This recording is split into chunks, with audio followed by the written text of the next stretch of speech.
Welcome to The Late Show. It's the 29th of November, and thank you so much for joining me on what I think will be a very important discussion. You can join in this discussion. I want to focus on the children, especially there's so much news coverage regarding the war over in the Middle East between Israel and Hamas. There's a terrible suffering of children.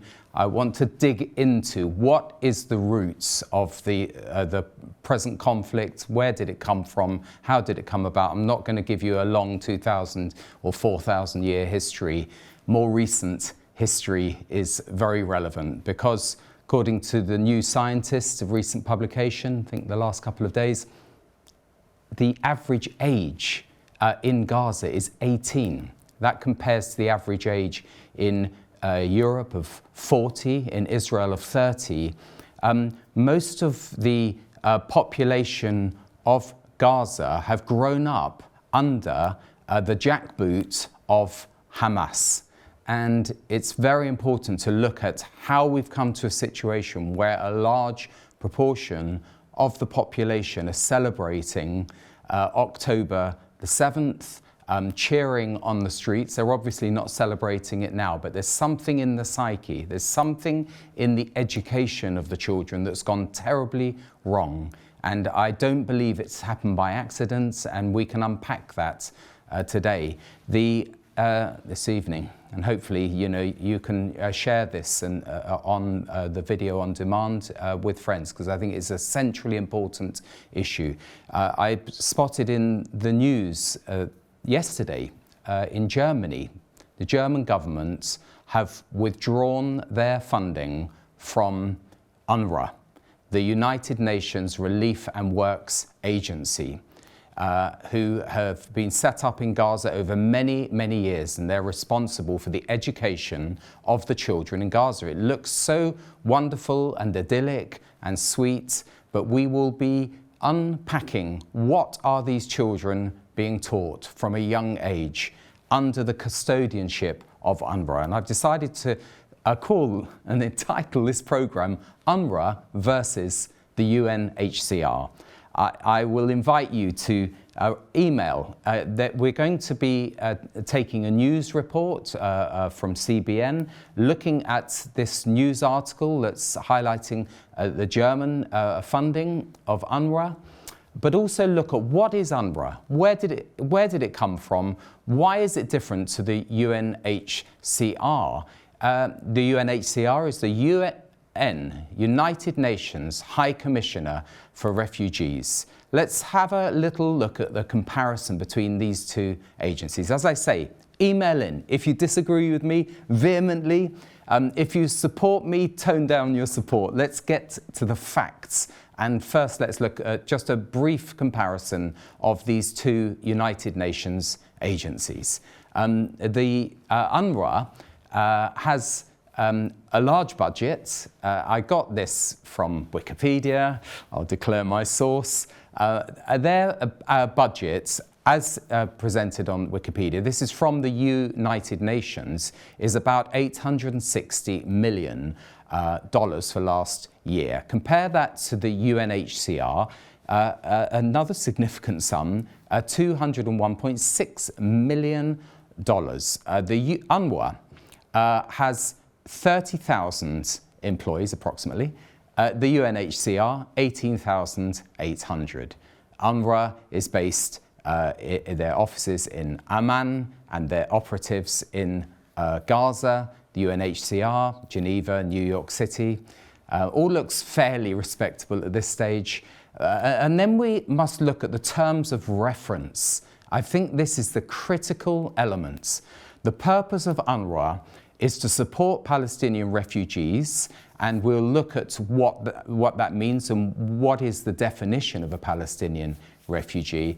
UNHCR, the High Commission for Refugees, supports all refugees around the world.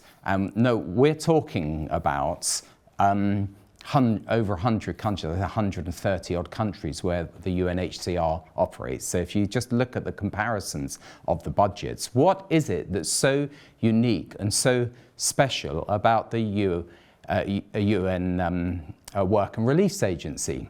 They have large budgets. It's estimated that the German government have given, just the German government, Berlin, have given over $1 billion over the last 5 years. Where has that money gone? Is it a coincidence that the leaders of Hamas residing in Qatar are billionaires? Have they made that money through wheeling and dealing in Qatar? I wonder. No, they're heading up a terrorist organisation. They're terrorists. It's not just whether the UK government and other governments around the world designate them as a proscribed terrorist organisation. No, by any definition of terrorism, they are terrorists, and their head honchos are billionaires. They are stupendously wealthy. Well, some money does go into Gaza and has gone into Gaza. You can see all the buildings, the hospitals. But I want to focus on education because I think that this is the central issue. Many years ago, I was asked by Colin Blakely of the Church of England newspaper, about 20 odd years ago, probably 22 years ago, could I write an article on UNRWA? And that was the first time I started to look into what is UNRWA. I could hardly pronounce it. It's an acronym and it's a strange amalgam of a title. And I said, okay, Colin, I'll do that. And it was published. I can't find it at the moment, but otherwise I'll show it on the screen. Where does UNRWA come from? It comes from a very special definition of refugee, which is different to the UNHCR definition of all refugees, and this is it. This is the UNRWA definition. A person whose normal place of residence was Palestine during the period 1st of June 1946 to 15th of May 1948, and who lost both home and means of livelihood as a result of the 1948 conflict. That's a really narrow definition. But what is absolutely astounding is that it's a definition that enshrines into a Palestinian folklore. When I say Palestinian, I mean Palestinian Arab, because the Palestinian identity has evolved over the years and was obviously absolutely sort of turbo boosted by Yasser Arafat's Palestinian Liberation Organization. But these victims, I would say, of the UNRWA definition, by the way, I'm not giving a W for my R's like Roy Jenkins. That is their name, UNRWA.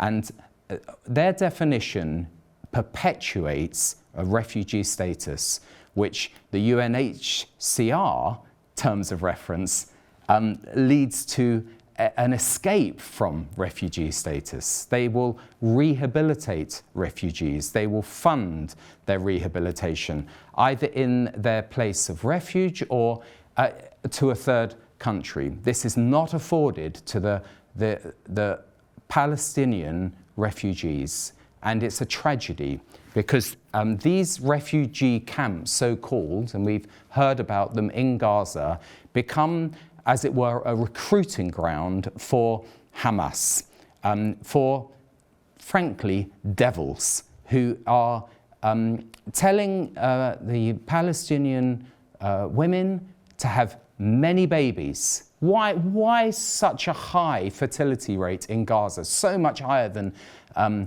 surrounding nations and other, Western nations? And isn't it terrible how poor they are? Well, there is terrible poverty, but the point is that comes about by having too many babies. But they were instructed by Hamas to have these babies. We're talking about many children who have been born during the reign of Hamas, and they're instructed explicitly that they should help to supply the Hamas army. This is in the New Scientist. I'm not making it up. Now, why have the German government decided to pull money from UNRWA? You will see, if you read this article, which is in the Jewish Insider, published yesterday, that they moved to freeze its funding for the UN Relief and Works Agency for Palestinian refugees, Gaza operations indefinitely, marking a trend in Europe away from aid to the Palestinians. We can talk about that as well, because the European Union has pulled funding of 40-odd NGOs in Gaza. The German Development Ministry announced last week that Gaza would be excluded from its continued contributions to UNRWA. By the way, this isn't Donald Trump. This is the German government that's made up of the SDP and also the Greens. We're not talking about right-wing, so-called far-right governments. They're a left-of-centre government who's saying we're going to pull the funding. And let's just read the next page of this article. Berlin contributed close to $1 billion in the last 5 years, making it UNRWA's largest donor. The UN agency, which also considers descendants born after the 1948 war to still be refugees. Very significant point.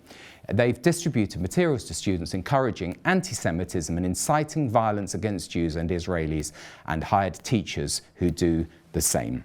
Now, why am I bringing all of this into a Christian TV program? Well, in the Jewish Hebrew scriptures, in Proverbs 22, there's a very important text which I have on my wall in my office, which says this: train up a child in the way he should go, and when he is old, he will not depart from it. I was speaking on this verse to a church in Holland, and my interpreter said, do you know the Hebrew of that verse says, train up a child in the way. It doesn't say the way he should go, and he will not depart from it. Now, we as Christian parents, by the way, following a Jewish model, we want to train up our children in the way they should go. But the point is, it's a truism. A child will not depart from any way that they're trained in. And if they're trained in an evil way, to want to be suicide martyrs, to want to be shaheeds, to hate the Jewish people, they'll get to a maturity with that embedded in their spirit. It is a very serious issue. I'm glad we've still got the email address on the screen. I hope that you'll be able to stay with me and email on this really important subject, because I've got a few thoughts on how we can deal with this issue.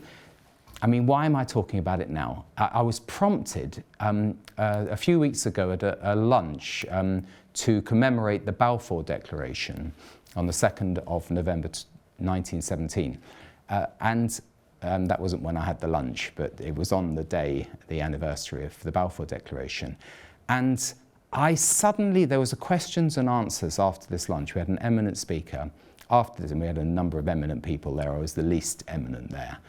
But they said, is there any questions? And it just suddenly occurred to me, what are we doing about UNRWA? When this war comes to an end, and we pray to God that it won't be too far away, and that the hostages will be released, and that the people of Gaza will be liberated from Hamas. What are we going to do about the terms of reference of the UNHCR, who've perpetuated this misery and this imprisonment? They call Gaza a prison camp. It's a prison camp for the Palestinian people run by Hamas. What are we going to do about it? That's what's prompted this whole program. But I'd like you to see this news report by Chris Mitchell from CBN. It was actually 2 years ago. My article in the Church of England newspaper was 22 years ago, but it's still very relevant. So please watch this report and we'll come back soon.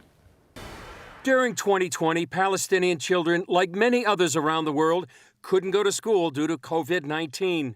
During that time, United Nations Relief Works Agency, or UNRWA, produced and provided the students material that went way beyond reading, writing, and arithmetic. We found that it contains various violations of UN values, of UNESCO standards, and of UNRWA's own principles. These were educational materials which were distributed to over 320,000 Palestinian children across the West Bank and Gaza. Marcus Sheff leads a group that monitors peace and cultural tolerance in schools.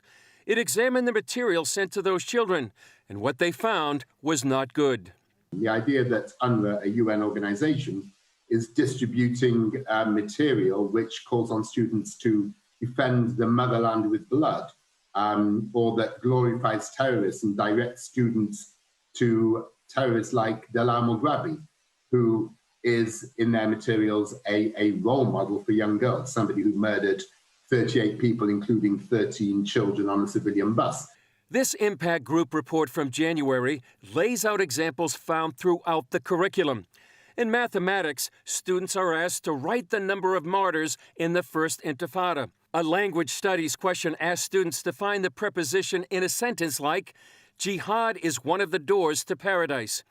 And in social studies, where Zionist policy is blamed for exhausting Palestinian natural resources. It was written by UNRWA's teachers. Now, UNRWA's teachers are supposed to be trained in UN values of peace and tolerance. Following the January impact report, UNRWA admitted to the problem and assured governments it had been addressed. A follow-up study by the impact team, however, shows that was not the case. Within these materials, we also found hateful material which young people anywhere should not be studying, and certainly not being taught by a UN organization. So, I think what we see here is that, UNRWA is absolutely part of the problem in relation to the incitement of young people in the region. In one social studies exercise, 6th graders are shown a map of the British Mandate called Palestine that does not include any Israel reference, and told Palestine is the geographical area which extends from the Mediterranean Sea in the west to the River Jordan in the east, and from Lebanon and Syria in the north to the Gulf of Aqaba and Egypt in the south. Its location gave it strategic importance, making it coveted by invaders and colonial powers. And there's another problem. And that is, if you have distributed print materials to 320,000 children, then you found that you had been distributing hateful material. How exactly did UNRWA get those materials back? We have no answer to that. Former President Trump cut funding to UNRWA because of this kind of incitement in Palestinian schools. President Biden has pledged to resume humanitarian aid to the Palestinians. Sheff maintains the world should expect transparency from any United Nations body.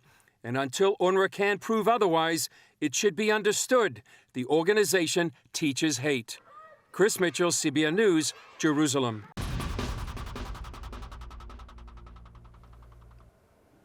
How tragic, how tragic. Now that was a report from 2 years ago. You saw from Impact 2021 that was published. Well, they've published a new report in November 2023, and that was part of what the German government based their decision on. I'm going to read this.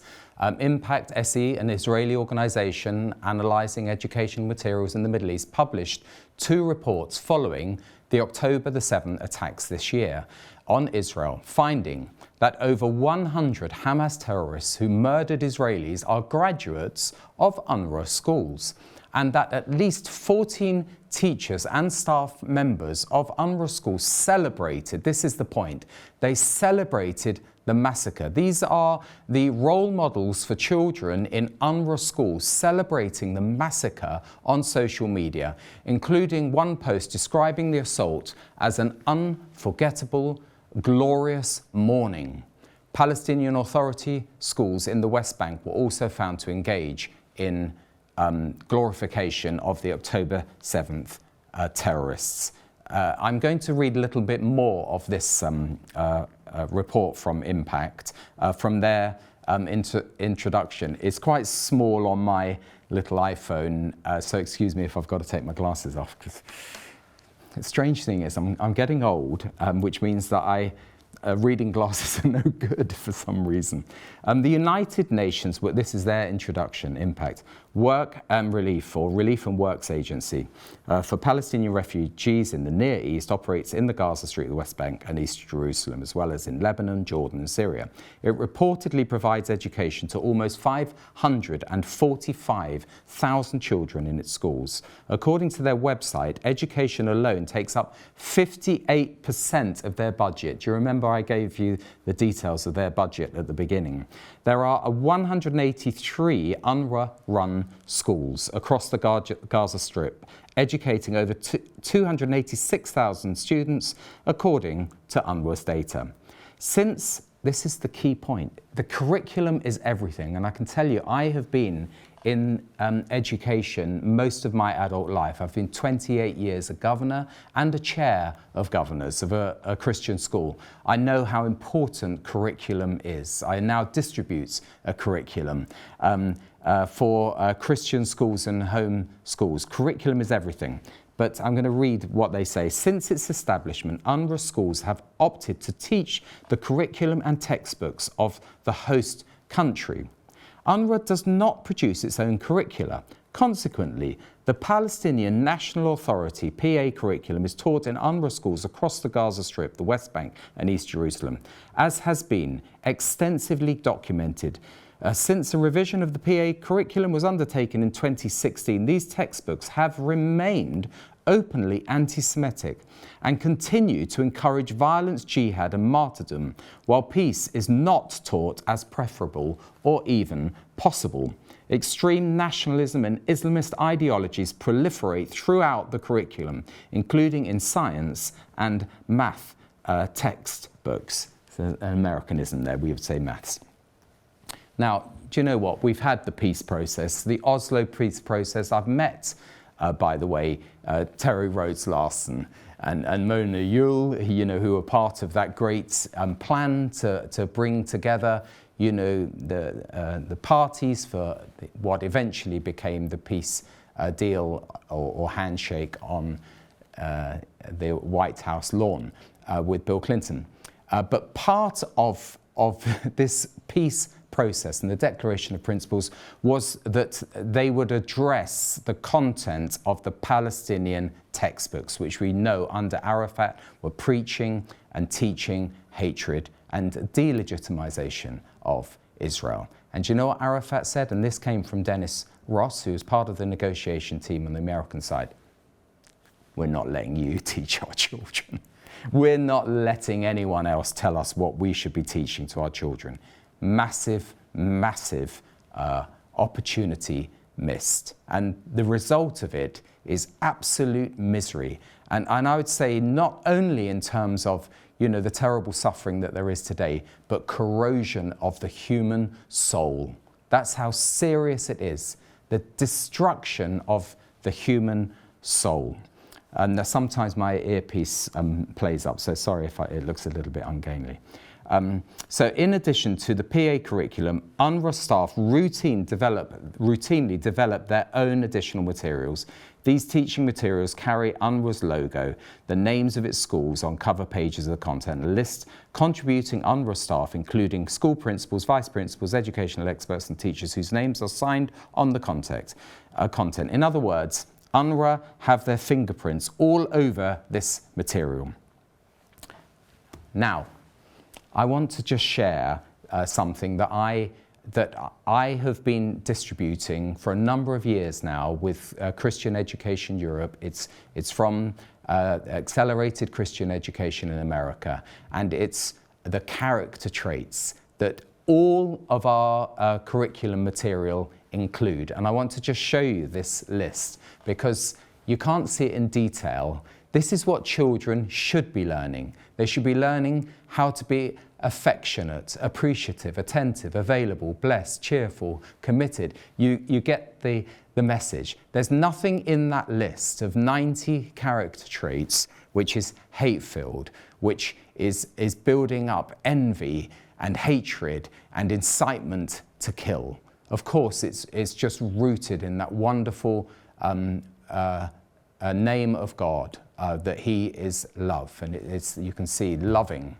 You should be loving, loyal, meek, merciful, It's a powerful list. I'm not saying that every child who reads that list, is a saint or an angel, but isn't it the right thing to do to train up a child in the way they should go? It's a Jewish model. How have the Jewish people survived over 4,000 years?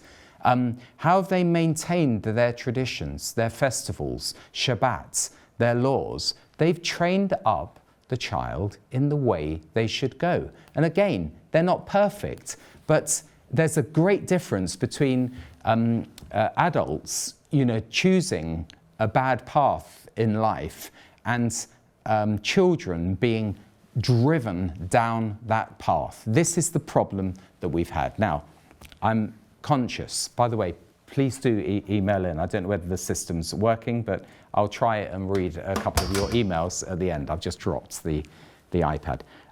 But no, people say, well, if you have to bring Hitler into the argument, you've lost the argument. But in one sense, there is a connection, I'm afraid.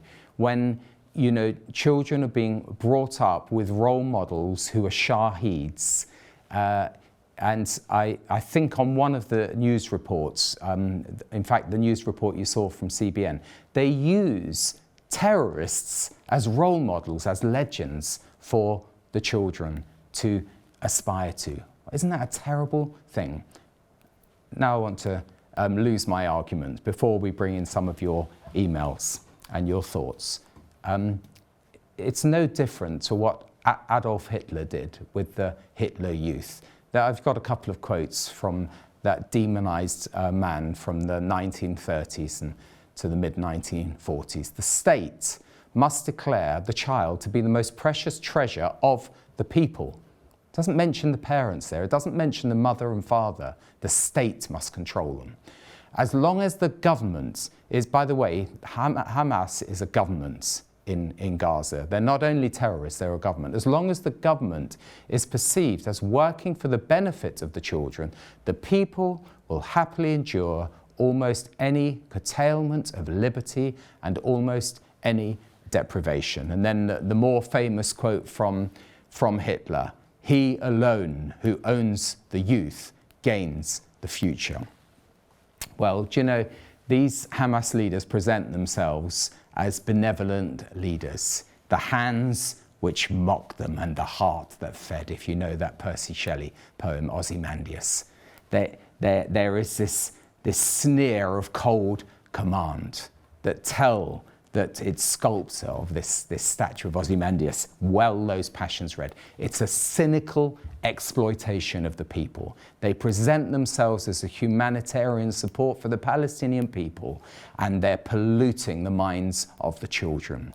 They're using UNRWA. UNRWA is complicit, and you have to say, what is the United Nations doing about it? And sadly, Antonio Guterres, he came out in support of the Hamas attack. He had to backtrack, but he came out clearly suggesting that there was a pretext, there was a context, there was a justification for Hamas to murder and massacre women and children and babies in their homes. That's the United Nations. We have a problem that's bigger than UNRWA. But if I may just say, dare to say, if the world community really cares, if the media really cares for the Palestinian people, let's deal with the terms of reference of UNRWA. Let's forget about this idea of perpetuating refugee status. Very interestingly, Elon Musk, today, I think it may have been yesterday, he was over in Israel with the Israeli president, and he said there's three things that are needed. The first is we've got to deal with the terrorists, to deal with those who want to kill civilians. The second is, very interesting, education. He said the root of it is education. And thirdly, he said, build prosperity. Now, of course, Bill Clinton, Tony Blair et al., they wanted to develop business parks and build prosperity for the Palestinians under the peace deal with Arafat. But in the end, the money just went into the pockets of the gangsters. Arafat's wife Arafat made a lot of money. Hamas have followed the same model. You cannot build prosperity when you've got gangsters with their hands in the till. Germany has realized it. The European Union have realized it. The world's media need to wake up. They're complicit in the suffering of the Palestinian people. We could spend a whole show to see how biased reporting. I was even watching it again tonight with Christian Guru Murphy, who I met in 2009, and I challenged him over the constant reporting of Mohammed al-Jura being shot by Israelis. This was during the Intifada 20-odd years ago. They perpetuated a lie that the Israelis had shot this little boy being cradled in his father's arms, and when the French courts did a full investigation, they discovered from all the angles that he was shot in crossfire by a Palestinian bullet. Now, a child losing his life is a terrible thing, and it's happened again today.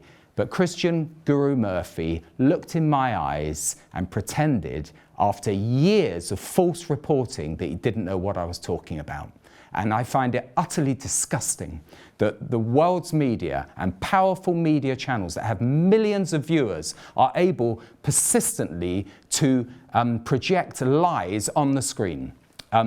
I said, can you correct it? You've done years of false reporting. He's become a model for suicide terrorism, for children to grow up thinking that they're going to have a theme park, a fairground, if they blow themselves up for the cause and ride on Ferris wheels in heaven.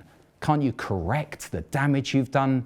And he pretended he didn't know about the story. Well, he was on tonight talking about a similar case of a terrible situation, and I promise you he's a very clever man. He certainly knew the story. And there's a right of reply, by the way, Krishnan, if you want to answer what I've just said. Let's read some of your emails. Sorry to get upset. I'm very upset when I see children suffering, and most of all when I see their souls being stolen by demonic powers. Paul and Ruth. Dear Tim, we live in the times of the two witnesses, or the tale of two cities, the narrow road or the wide road. This time we live in now is one side or the other. I agree with that, by the way, and it's a broad way that leads to destruction. The side of life or the side of death. Okay, if I could pick up on that as well, Paul and Ruth. In Deuteronomy chapter 30, it said, I have set before you. I call heaven and earth as a witness. Sorry, I call heaven as a witness. I've set before you life and death, blessings and curses. Therefore, choose life so that you and your children may live. That's the challenge from the scriptures. Choose life so that you and your children may live. You carry on and say, no more the side of life or the side of death. No more sitting on the fence. We must decide now who we stand for. Repent and be saved. In Jesus' name, amen. And Jean, you write, great program enlightening us all. Society in different sectors are using what's going on with Israel and Gaza to twist to their own benefit systems globally. On mainstream news channels, they use these organizations as a basis of truth, and people believe it. Thank you for speaking the truth, Revelation TV, and here's praying the truth you are speaking reaches many. Yep, it's up to us really to keep speaking the truth every opportunity, and those of you who do distribute stuff on the social media, it's an absolute minefield out there, saturated with falsehoods, but if you say nothing, you're as it were complicit. You've just said, Anonymous, it sounds like the Hitler Youth. That's exactly what Hitler did. And by the way, the UN Declaration, the Universal Declaration on Human Rights, specifically says the state should not be in control of the children. If I could just do a little side track. Amanda Spielman, who's a crusader for secular liberalism, for secular humanism, said we need more muscular liberalism among our inspectors, among our schools, to oppose Christian values, to oppose traditional Judeo-Christian values.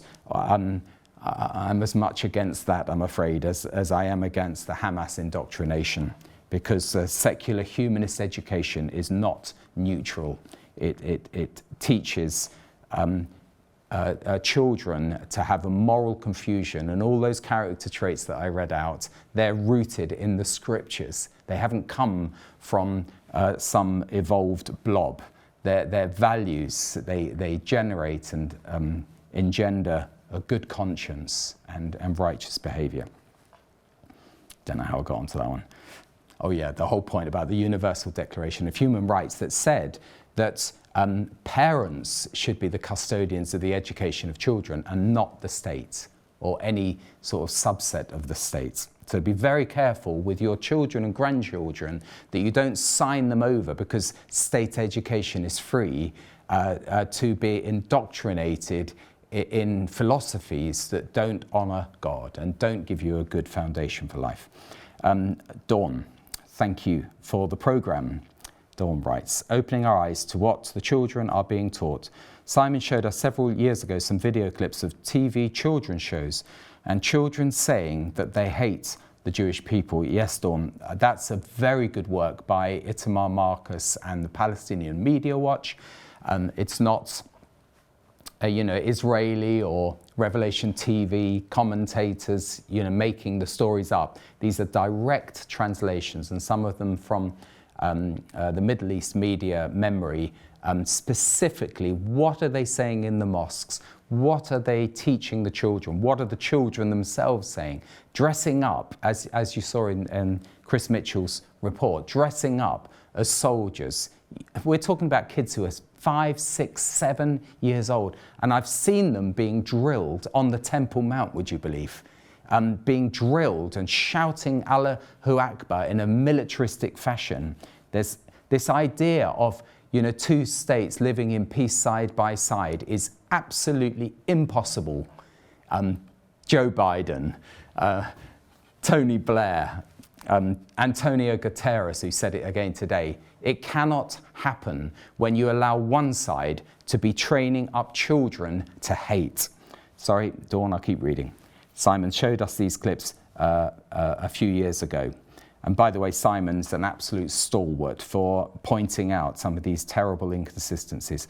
Some cartoons for children had very evil content, all lies about Jewish people and hate that they have been telling innocent children. Some leaders found out about these things but did nothing to stop it. Think that they were afraid that oil would stop being exported to these countries. I agree with that. Golda Meir, famous quotes, we'll have peace when the Palestinians love their children more than they hate us.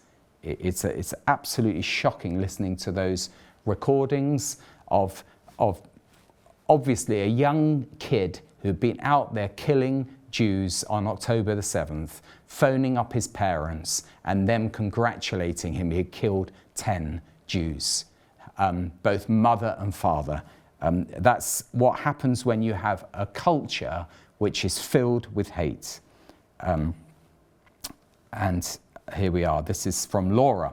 Well done, Tim, for confronting on your own tonight. I did read somewhere that the school textbooks in Gaza schools included material on hatred of the Jews. Was shocked to hear that and totally believe that it's true. Well, there we are. We've already got the evidence now. And, if the German governments, of all governments, who have been the most generous to UNRWA are pulling the funding, then the media should be focusing on this. It shouldn't be, little old me on Revelation TV.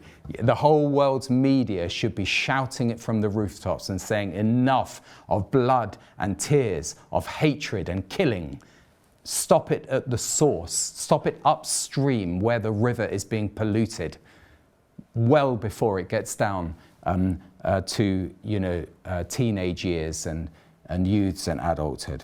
Anyway, well done for confronting this. was shocked to hear this. I also read a great article by Christine Darg about how even the release of the hostages is all staged and scripted for the world to see. Hostages waving to the terrorists when being freed, as if they've been on some holiday together.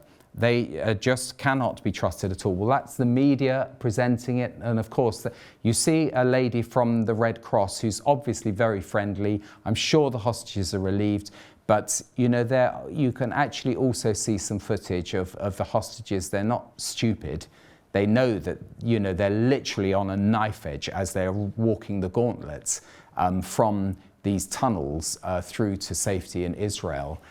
They have to watch their step, and you know that the first grandmother to be released, she shakes the hand of the Hamas terrorist. She shows that there's no malice there, but you do see that, you know, Stockholm syndrome emerging, or the danger of it. But of course, that Palestinian terrorist, that Hamas terrorist, you know, had what looked like a very expensive watch on as well. There's money flowing, I'm afraid, to these oppressors. Les writes, train a child in the way he should go, and when he is old, he will not turn from it. Thanks, Les. That's the verse that we've shown. I read that a child's basic behavioural patterns are established by the age of 3. A solid relationship should be developed between you and your children. They should be getting a foundation of the Word of God on a daily basis. That's my view. I think that's the least you can do as a parent, and it's the most you should do as a parent. And why make your children unevenly yoked when we're warned by the Apostle Paul, do not be unevenly yoked? Why should we enter into a contract with secular authorities who have no interest in teaching about God the Creator, who increasingly are teaching warped morals and some very confused concepts? It's not just neutral philosophy, I can tell you straight, and I can say that as a parent as well. I've seen the content of PSHE classes, and every parent should be knocking on the door of their school and saying, what are you teaching my children? And even Gillian Keegan, the education secretary, has written to all schools to say parents have the right to see the material, and you can't hide behind, you know, excuses that it's copyrighted and we're not able to show it to parents. How pathetic an argument. And by the way, the relationships and sex education guidelines that were published, I think, in 2019, they say, oh, well, it's the head teacher and not the parents who can decide when to teach the children the material and decide when it's age appropriate. I would say absolutely not, because some of these head teachers and teachers are campaigners and activists for a totally ungodly, unbiblical, unchristian framework of morality. Parents, you have to wake up. Sorry, I'll keep reading. Let's get carried away. So children should be getting a foundation of the Word of God on a daily basis, teaching them about God and His value system. What you say and do will speak volumes, as they will do what they see you doing in spite of what you say. That is true. Today, there is too much of the wrong influence by others on children. The state should not replace the parents. Thank you very much, Les, for endorsing what I've said. Okay, thank you. Next one. Thank you, Tim. We can always rely on Revelation TV for the truth. I get very angry with the BBC when reporting anything released by the IDF. They always finish by saying the BBC cannot verify. They then interview a Palestinian response at length with many unjust claims, but no mention by the need to verify such allegations. Susie, sorry to say, Susie, I reported for a newspaper on the Middle East during the Intifada. I saw it firsthand, how utterly biased and twisted the reporting was.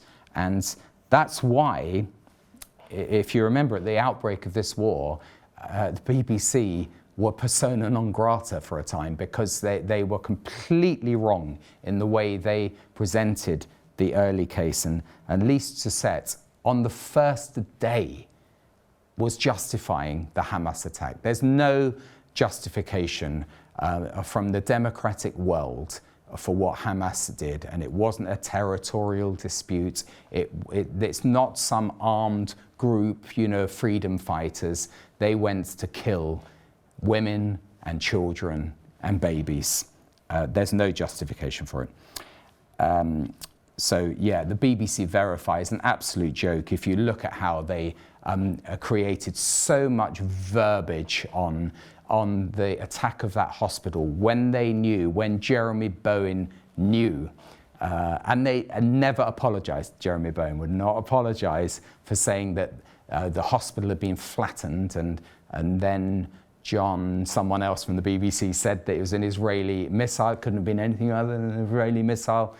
Al Jazeera at the same time was showing that it was a Palestinian missile from Islamic Jihad, which has misfired and just come straight down into the hospital car park.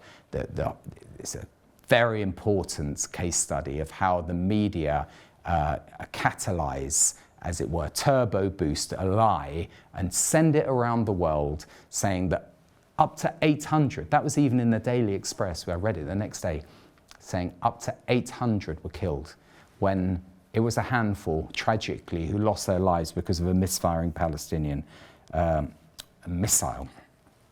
Dear Tim, God bless you and all at Rev TV. Thank you for your witness for Christ Jesus, with love from your brother and sister in Jesus. Amen. May God increase your witness. That's from an anonymous. I do read some anonymous emails. Are they pulling funding from Palestine too? ? Thanks for bringing this to the fore. God bless you, says Glenda. The thing is, you do need humanitarian aid. Of course they need aid. The question is, what's the framework for the future? What's the hope for the future if the money, was it 58% of UNRWA's money is going to education, which is not, just singing, nursery rhymes, although some of our British nursery rhymes can be a bit difficult to listen to. The fact is that they're not just teaching love and peace and those character traits that I mentioned. They're actually teaching the delegitimization of the Jewish people and of Israel. That funding has to stop, and the only way to stop it is to actually wrap up UNRWA. They call it unwrap, and start again and find a more responsible framework to help the Palestinian people. Jill writes, I wrote to our local newspaper in answer to letters being printed in favour of the Palestinian claims. The editor doctored my truth reply so much.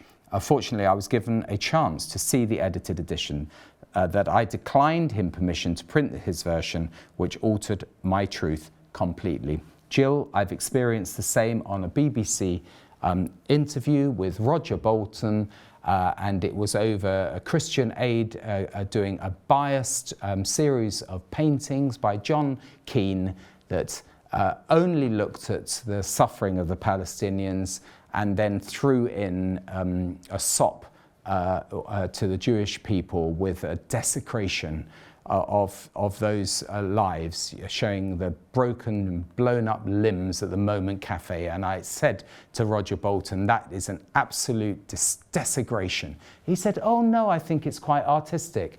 And when that pre-record was broadcast, I think it was on the Sunday programme on BBC Radio 4, they cut out my key arguments. Jill, that's how crooked these, and it's not just the BBC, they can have an opportunity to present one agenda, and they have become campaigners for a cause in the BBC on a number of issues. If they have the opportunity, I'm afraid they can't resist the temptation. Jean writes, well done, a really important programme. I believe that after the fall of the Third Reich, the Allies shut the schools for 6 months and rushed to produce brand new material. Perhaps the Israelis will do something similar when they win. It can't be the Israelis, but the world community has.